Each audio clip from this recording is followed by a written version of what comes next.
Good evening. What you need to know: municipal elections, Toronto votes today, Vancouver's weekend results. Torontonians are heading to the polls today, following a controversial move by Ontario Premier Doug Ford's government to slash the number of councillors to 25 from 47.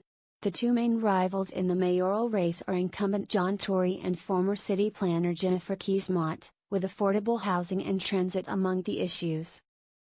With the redrawn election map, here are some keywords to watch. For all the latest developments and results, go to tgam.ca. Vancouver voters on Saturday chose former NDP MP Kennedy Stewart as mayor by a razor-thin margin of fewer than 1,000 ballots. Mr. Stewart was in a back-and-forth battle with his closest competitor, Ken Sim of the right-leaning Nonpartisan Association. Mr. Sim hasn't yet conceded and has raised the possibility of a recount. But there are no legal provisions that allow for recounts in close races.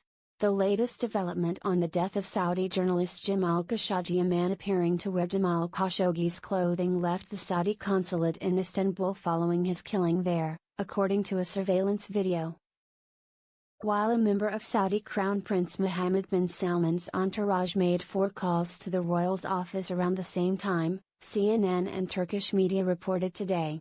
Separately, the Crown Prince called to offer condolences to Mr. Khashoggi's son Salah, the Saudi government said today, 3 days after claiming on state television that Mr. Khashoggi died in a fist fight.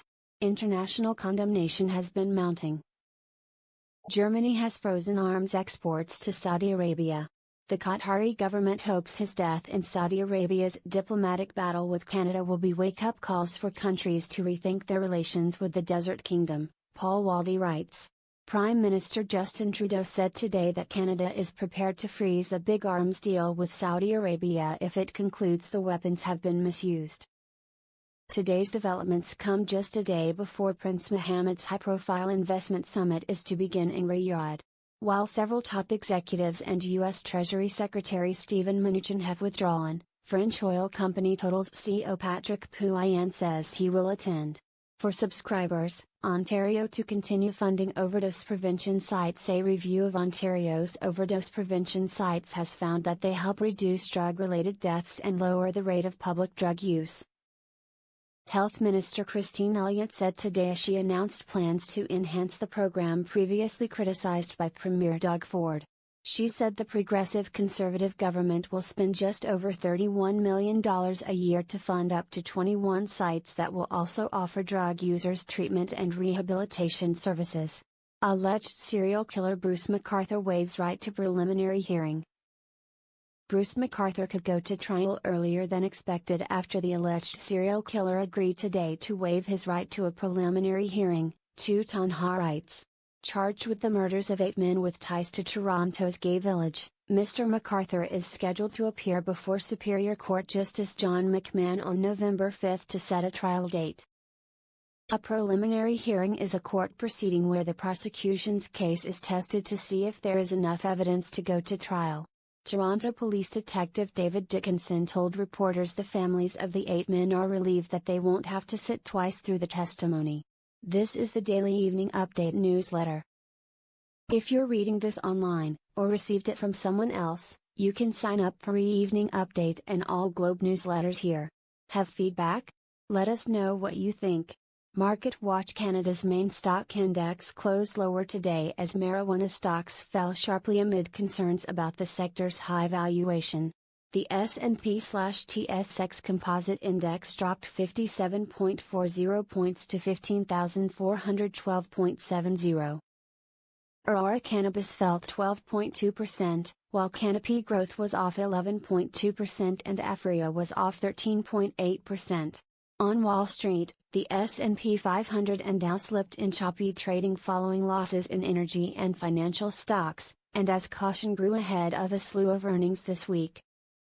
The Dow Jones Industrial Average fell 126.93 points to 25,317.41, the S&P 500 lost 11.90 points to 2,755.88 and the Nasdaq Composite added 19.60 points to end at 7,468.63.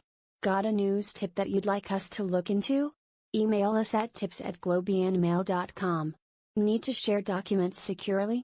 Reach out via Secure Drop. What's trending on social? The married couple ousted from the leadership of Toronto's Soulpepper Theatre Company in the wake of a sexual harassment scandal earlier this year have resurfaced at a theatre company in Port Hope, Ontario, one that is about to announce the resignation of its current artistic director and general manager amid restructuring. The Cameco Capital Arts Centre hired Soulpepper's former executive director Leslie Lester this summer to do a third-party assessment of its 5-year strategic plan, the company's president and board chair Olga Queek told the Globe and Mail.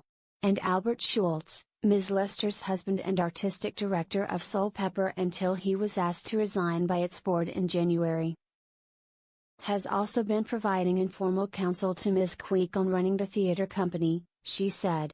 Ms. Queek said she hopes Ms. Lester will apply for a new full-time position as managing director, a position that was created following her consultations.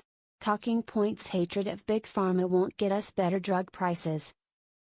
The fact that Remicade has captured more than 95% of the market, despite the availability of a lower-priced alternative, and that Canada pays more for both the brand name and biosimilar version of the drug than most countries, speaks not so much to the evils of capitalism as it does to the wide-ranging policy-making failure. When it comes to prescription drugs, we regulate poorly, we negotiate badly, and we provide abysmal access and even worse support to consumers. Andre Picard read Kelly Grant's Remicade investigation here and follow up here. For subscribers, the crisis of truth shakes American life to its core like political figures everywhere. The leaders of the United States often had a casual relationship with the truth. So much so that Lyndon Johnson's comments about the Vietnam War prompted the phrase credibility gap, and Richard Nixon's lies about his involvement in Watergate led to his resignation. This is all without detailing the misleading or false claims Mr. Trump has repeatedly made as president, more than 5,000 by the count of the Washington Post, including 125 in a 120-minute period on September 7, almost certainly a North American record. David Shribman living better. If you're looking to save money on gas and want to take it easier on the planet, you may be considering a plug-in hybrid electric vehicle, PHEV. If you want to drive electric as much as you can, make sure you're comfortable with the range, Jason Chaya writes. Vehicles that also have a gas motor have smaller batteries than electric-only cars. A PHEV with lower range might be fine if you do a lot of shorter trips during the week.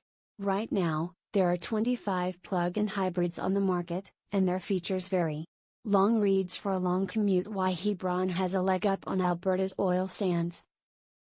It's been 1 year since ExxonMobil's long-awaited Hebron platform off the southeastern coast of Newfoundland started pumping crude from its first well, Judith Pereira writes in Report on Business magazine. It took 4 years, $14 billion, 132,000 cubic meters of concrete and a few thousand workers to bring it online, and so far, it's churning out about 40,000 barrels a day. With the crude bound for markets in the U.S. Gulf states, Europe and much of eastern North America. Eventually, Hebron will drill 20 to 30 wells, and is expected to produce around 150,000 barrels a day. That doesn't sound like much when compared to production in Alberta's oil sands, which sits at about 2.4 million barrels daily. But despite offshore drilling posing its own dangers, Hebron has a big advantage over Alberta. Tankers are able to easily access it. With pipelines in the west overcapacity and potential new ones mired in a political no man's land, offshore projects like Hebron are seen as an exciting new play for foreign investors, who last year sold off almost $23 billion in assets in the oil sands. Indeed, Exxon invested in Hebron as a hedge against Alberta's oil sands woes, and it seems to have paid off. With an expected reserve of 700 million barrels of recoverable crude, the Hebron project is expected to operate for 30 years. As Newfoundland's fourth offshore platform, it will play a key role in the province's plan to double overall production to more than 650,000 barrels a day by 2030. A mysterious skull becomes an Ontario homeowner's headache. The spring of 2017 is not going to feature as Pat Baker's favorite, Ian Brown writes. On March 8, Her third husband, Duff Scott, died of a heart attack. 2 weeks later, still in the grip of burying and missing him, Ms. Baker received an email from Jeremiah Summer. The couple had hired him the previous January to add a new patio to the back of their summer house in Goderich, Ontario. The contractor explained that he'd run into a bit of a situation. A human skull, or part of one, had turned up in the backfill around the patio. As the law requires, he immediately called the Ontario Provincial Police. Within 2 days, the OPP's forensic anthropologist had cleared Ms. Baker as a suspect and concluded the skull was vintage, probably from the 1880s, and therefore not worthy of criminal investigation. Ms. Baker thought the story might die there. But she had overlooked Ontario's seldom mentioned but extremely fussy Funeral, Burial and Cremation Services Act, 2002. Which has been law since 2012 and insists that human remains found on private property be examined for anthropological potential. As of this month, a year and a half and many tons of dirt later, Ms. Baker was still trying to bury the damn skull. Evening Update is written by S.R. Slobodian. If you'd like to receive this newsletter by email every weekday evening, go here to sign up. If you have any feedback, send us a note.